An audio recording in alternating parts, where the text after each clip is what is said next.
Good evening. We begin tonight with a rare look inside Anonymous. They're this shadowy and motley group of hackers and activists who answer to no one, drawn together by love of internet mischief. Well, now they're evolving into this movement of social change, a real driving force behind the Wall Street occupiers. No surprise, they're hated by corporate security, but also hunted by the FBI. And one of the questions we're asking is, who are these people and why are they taking to the streets? To get some answers, Amber Lyons stepped into the shadows.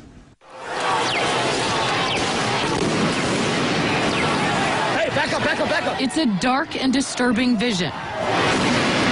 A world where riot police attack with impunity.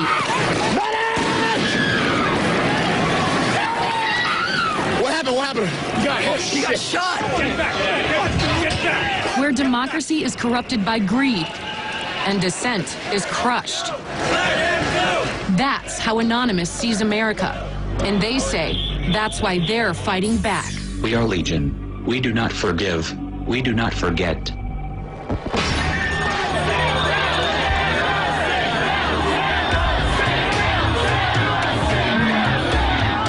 It's a movement that defies description.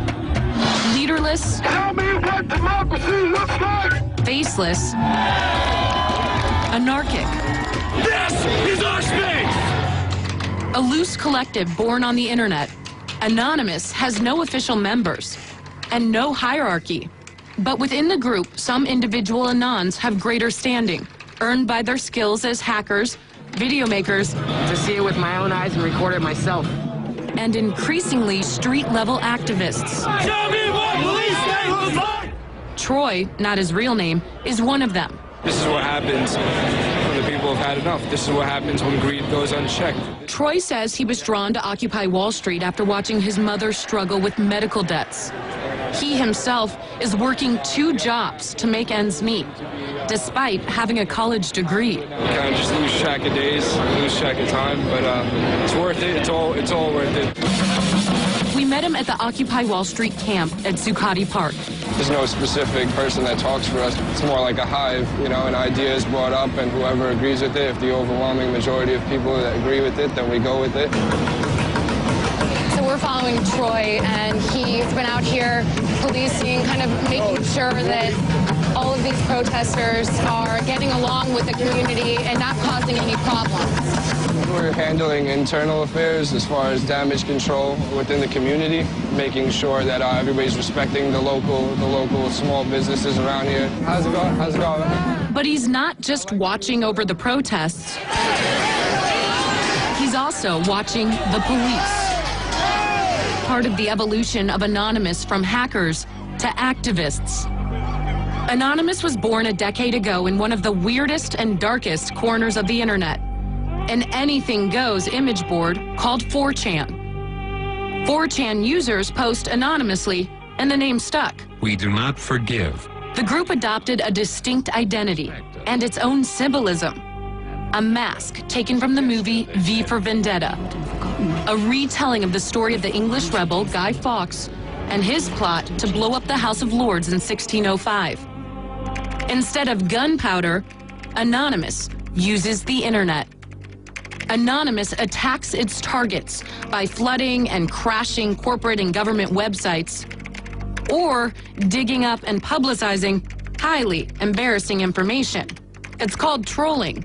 They troll targets out of genuine outrage, but also just for fun. LULZ, it's a kind of pluralization and bastardization of laugh out loud. New York University professor Gabriella Coleman has been watching Anonymous for years. It's a term that kind of denotes this sort of pleasure, humor, laughter, everything from something which is quite playful, harmless, to engaging in a kind of full-fledged trolling attack that humiliates. Anonymous's campaigns, known as operations or ops, can be dramatic. In late 2010, a distributed denial of service attack took down the website of PayPal after the company cut off support for the online whistleblower site WikiLeaks. PayPal continues to withhold funds from WikiLeaks, a beacon of truth in these dark times. 16 Anons were arrested by the FBI, charged with conspiring to intentionally damage PayPal's computers. This is a message from Anonymous to the Bay Area Rapid Transit System, BART. This summer, Anonymous attacked the San Francisco area's public transportation system, BART. BART had cut cell service within the transit system as a way of disrupting anti-police brutality protests.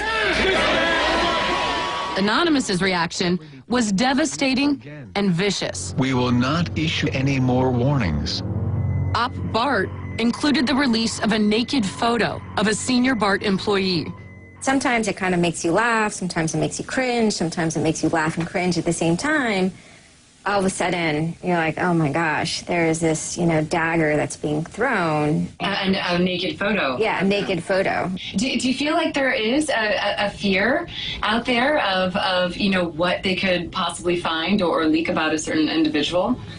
Absolutely. I mean, that's what makes them who they are, is that they are kind of bad boys and rude boys to some degree. There is a dual sort of fascination and horror that goes on at the same time. Be aware, be vigilant.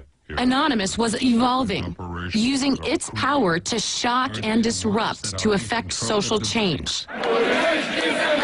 During the Arab Spring, the collective emerged as a full-fledged activist group, taking up the cause of Tunisians fighting against a repressive regime, literally saving lives. The Tunisian government has made itself an enemy of Anonymous. They did everything from take down government websites. They wrote scripts to stop the phishing of passwords. They brought massive media attention to Tunisia. And last fall, Anonymous broke cover here at home, stepping out from behind their secure computer screens for a new cause, Occupy Wall Street. There is a revolution brewing. Suddenly, the symbols of Anonymous were everywhere, in flags, masks, banners. We are the 99%! When we return, pepper spray and Anonymous strikes back. How are they getting personal information of these officers? I'd rather not say.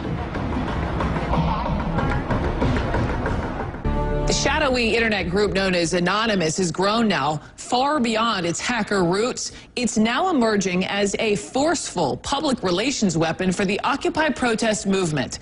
Amber Lyon takes you inside Anonymous. We are Anonymous. Anonymous likens itself to the Air Force of the Occupy movement. Everyone, everywhere will be occupying their towns, their capitals, and other public spaces. Anonymous has an array of people on the streets. We're talking medics in San Francisco, tech support in Washington, D.C. And here in New York, guys like Troy. Troy, not his real name, is part of an army of citizen journalists documenting the movement and the police by broadcasting live video over streaming sites. When they see evidence of what they believe is police misbehavior, Anonymous strikes back, releasing personal information about specific officers.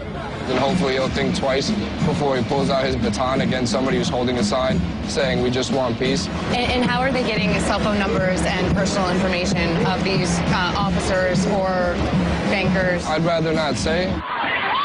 In September, an NYPD officer named Anthony Bologna was filmed pepper spraying 2 protesters. Anonymous took direct action. We will unleash hell on your phones, your servers, and anything else we can find. One of the most active subgroups within Anonymous is called the Cabin Crew. Their specialty is doxing. It's shorthand for combing the internet for all the information you can find about a target and then releasing it publicly. Cabin crew have noticed the injustices being committed by the New York police. Cabin Crew compiled Bologna's name, his home address, past legal actions, even the names of his family members, and put it all online. After a police investigation and public pressure, Bologna was placed on leave and reassigned to Staten Island. What do you think that did to the NYPD when they saw this officer's information get posted online? I think that they would see it as a form of vigilantism. They're pushing the boundaries of the law But I think some of their actions also reveal the ways in which either private security companies or police are also acting outside of the boundaries of the law. Anonymous's biggest coup in the propaganda wars was this. An Anon group by the name Operation Leaks posts the clip on YouTube. The next day, the clip tops 100,000 views. 3 days later, 1.5 million. The casually spraying cop had it all. It was outrageous, ridiculous, lulzy, and effective. Police in riot gear sprayed students, Pepper spraying student protesters. The incident was picked up by the mainstream media and replayed over and over again. Nice shopping. Anonymous wants to frame the narrative of the Occupy movement as a contest between peaceful protesters and a militarized police state. Oh my gosh. Reality, though, isn't quite so clear-cut. At Occupy Oakland, some protesters attacked the police with rocks and bottles.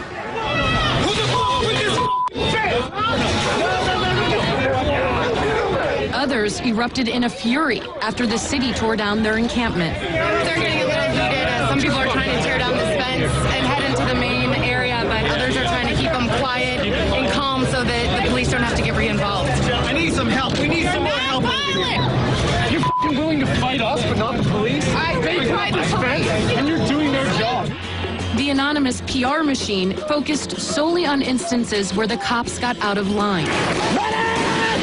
And they had plenty of ammunition. What happened? What happened? He got shot.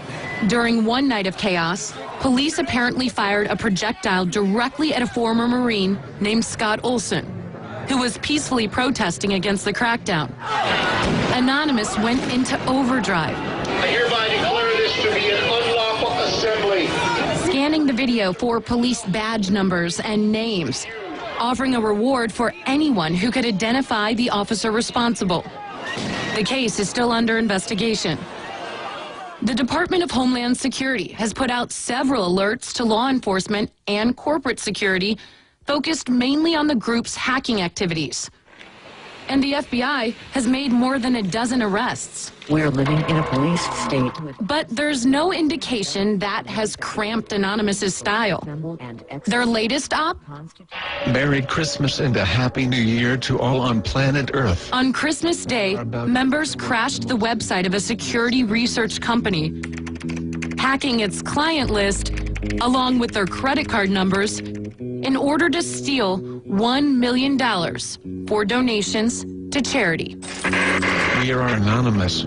Expect us. And our correspondent Amber Lyon now joins us here in studio. A little frightening, yeah, a little scary. Slightly, especially for law enforcement in many aspects. You know, I got to ask, so what if they get it wrong? What if they put up some personal information that is inaccurate? Do they have any accountability? There's very little accountability. Because of the way Anonymous is organized, anyone can claim to be anonymous. There's also a lot of extreme outliers.